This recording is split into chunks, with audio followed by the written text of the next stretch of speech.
Abbiamo un tesoro, perché l'abbiamo scoperto in questi anni, di potenzialità, di creatività, di idee all'interno appunto delle nostre scuole superiori che va valorizzato. Quindi è un concorso rivolto a tutte le scuole superiori di secondo grado, insomma, della nostra regione, è aperto anche ai ragazzi che frequentano le scuole italiane in giro per il mondo di origine veneta e che serve a far conoscere meglio il nostro territorio, però visto con gli occhi dei ragazzi, visto anche con le qualità che hanno i ragazzi nel mettere in moto nuove tecnologie, nell'utilizzare nuovi strumenti, nel guardare il proprio territorio, la propria storia, la propria cultura con gli occhi appunto dei ragazzi.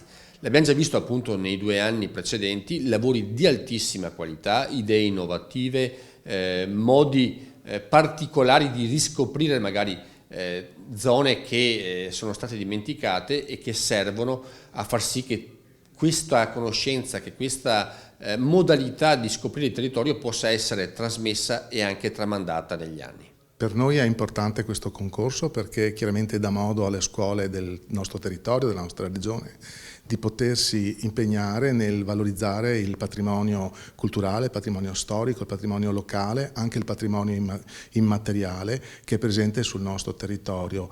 Ed è un momento anche per i docenti di riflessione sull'importanza della storia locale, perché attraverso la storia locale poi si può recuperare anche la storia nazionale e la storia sovranazionale. Quindi sono, come dire, competenze culturali molto importanti, fondamentali, che vanno sviluppate all'interno della scuola e che trovano appunto in questo concorso l'occasione poi per poter essere esplicitate. La terza edizione chiaramente noi ci attendiamo soprattutto una curvatura verso il digitale, verso il multimediale, quindi secondo noi è importante che i ragazzi attraverso un linguaggio che insomma conoscono molto bene e che sanno adoperare e dominare molto bene e possano appunto riflettere ma anche regalare alle vecchie generazioni, se vogliamo, proprio dei momenti di ricordo, dei momenti di focalizzazione su aspetti che magari sono poco conosciuti del territorio, insomma. Ecco. Il Consiglio d'Europa, che ha sede, è l'unica sede diplomatica in Italia, ha scelto Venezia e ha scelto anche di muoversi sul mondo della cultura. Siamo reduci dal 22 di settembre di una sessantina di passeggiate patrimoniali fatte in tutta Italia, di cui una ventina in Veneto. E questo si lega terribilmente con le iniziative che fa la scuola sul territorio.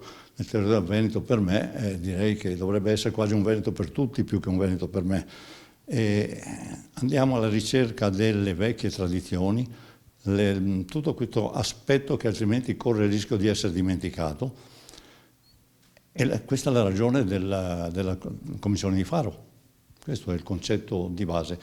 Vista l'esperienza che abbiamo avuto, che ho avuto anch'io personalmente, che rappresento l'ambasciatrice qui a Venezia, l'esperienza fatta con i ragazzi dell'altro anno, io credo che ci aspettiamo molto di più quest'anno, perché l'altro anno ci ha sorpreso con iniziative di altissimo livello che non credevamo, cioè una scuola che qualche volta viene poco considerata, ma in realtà ha dato dei risultati estremamente positivi.